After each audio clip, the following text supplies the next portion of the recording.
Hello my dear family, welcome back to another interesting lesson. இன்னைக்கு வீடியோல நம்ம என்ன பார்க்க போறோம் அப்படினா some Gen Z slang words learn பண்ண போறோம். Gen Z slang words னா என்னது first? Gen Z அப்படின்றது it is a short form of generation Z அப்படினு சொல்லுவோம். ஸோ இந்த யங்கர் ஜென்ரேஷன் யூஸ் பண்ணுற வேர்ட்ஸ் இருக்கு இல்லையா, அதாவது 1990ஸ்க்கு மேலே லேட் 1990ஸில் இருந்து 2010 வரைக்கும் பிறந்த அந்த குழந்தைங்க இருக்கிறாங்க இல்லையா, இவங்க எல்லாமே வந்து டிஜிட்டலி லிட்ரேட்டட் இல்லையா. ஸோ அந்த மாதிரி சொல்லலாம். லைக் வந்துட்டு சோஷியல் மீடியாலே வளர்ந்துருப்பாங்க. ஸோ அந்த சோஷியல் மீடியா மூலமாக, டிக்டாக் மூலமாக, இந்த மீம்ஸ் இந்த மாதிரி கான்டென்ட் மூலமாக அவங்களா உருவாக்கிக்கிட்ட அந்த வார்த்தைகள் இருக்கு இல்லையா. ஸோ இதை தான் வந்து Gen Z slang words அப்படின்னு சொல்லுவோம். ஸோ அது என்னென்ன அப்படின்றத பார்க்கலாம். இப்போ தான் வந்து டிக்ஷனரியில் கூட அந்த வேர்ட்ஸ் எல்லாம் வந்து இருக்குமா, எல்லா டிக்ஷனரிலையும் இருக்குமா அப்படின்றது தெரியல. சில டிக்ஷனரியில் அதெல்லாம் வந்து இப்போ ஆட் பண்ணியிருக்கிறாங்க.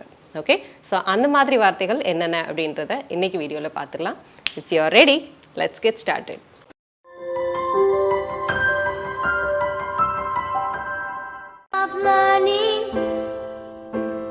Never stop growing, never stop seeking the brightest star. Number 1 in our list is salty. Salty அப்படின்னா ஜென்ரலாக நம்ம என்ன சொல்லுவோம், the சாம்பார் is salty அப்படின்னா சாம்பார் உப்பாக இருக்குது அப்படின்றது தானே அர்த்தம்.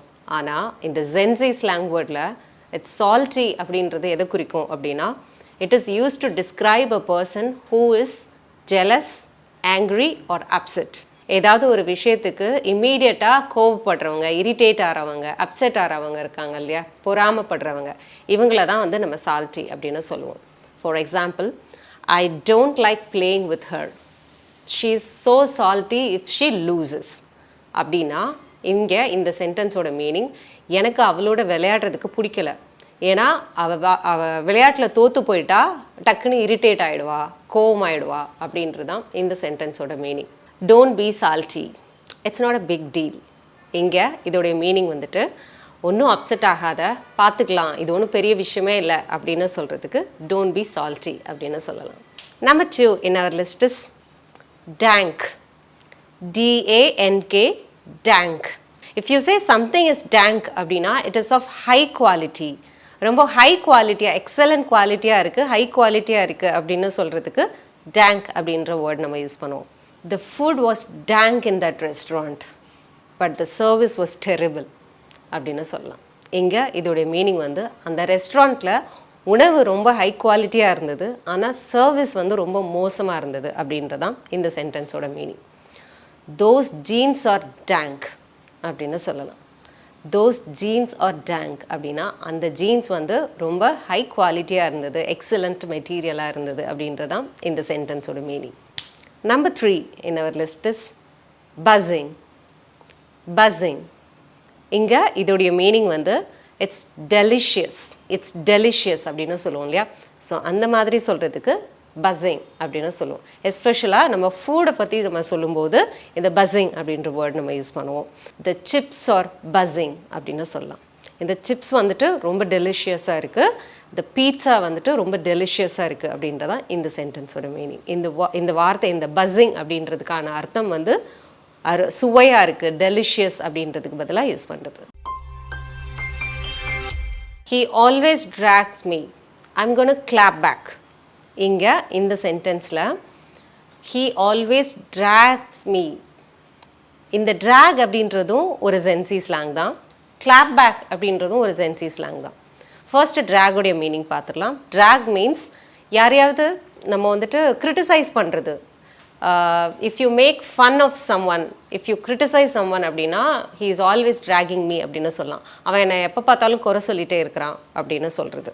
ஓகே, வம்பிழுத்துட்டே இருக்கிறான், அவன் என்னை எப்போ பார்த்தாலும் வந்து குறை சொல்லிகிட்டே இருக்கிறான். ஸோ இந்த மாதிரி சொல்கிறதுக்கு ஹீ ஆல்வேஸ் ட்ராக்ஸ் மீ அப்படின்னு சொல்லலாம். So the meaning for clap back is a response to a criticism, a response to your haters.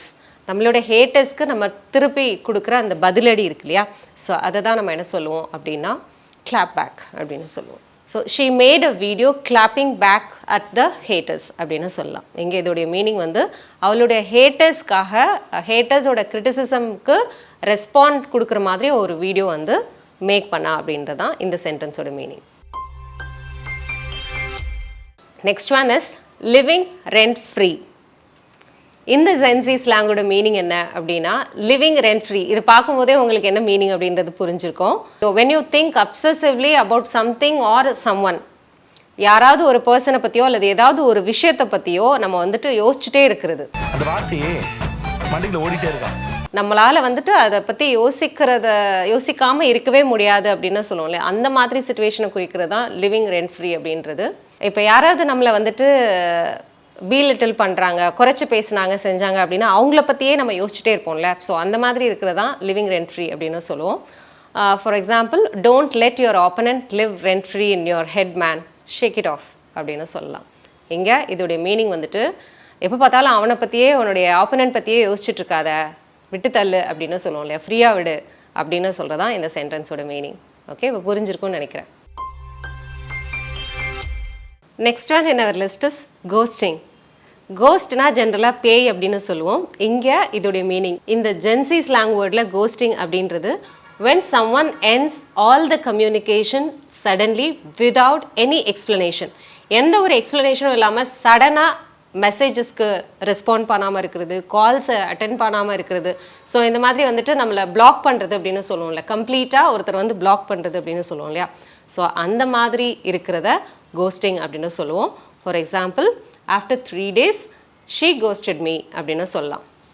ஒரு 3 நாள் கழித்து, ஒரு 3 நாள் she was very friendly with me, after 3 days she ghosted me அப்படின்னா என்கிட்ட நல்லா ஃப்ரெண்ட்லியாக தான் பேசிகிட்டு இருந்தா, என்னன்னு தெரில, ஒரு 3 நாள் கழித்து மொத்தமாக எல்லா கம்யூனிகேஷனையும் ஸ்டாப் பண்ணிட்டா, என்னை வந்து கோஸ்ட் பண்ணிட்டா அப்படின்றதான் இதோடைய meaning. The last and final one is no cap. No cap அப்படின்னா there is no cap அப்படின்னு அர்த்தம் கிடையாது. You should not translate it literally. It's not a lie. What I'm saying is true அப்படின்றதான் இந்த no cap ஓட meaning. For example, the movie was amazing, no cap அப்படின்னா the movie was wonderful, movie வந்து ரொம்ப அருமையாக இருந்தது, I'm not exaggerating, it's true அப்படின்றதான் இதோடைய மீனிங். ஓகே, புரிஞ்சிருக்குன்னு நினைக்கிறேன். That's the end of the lesson today.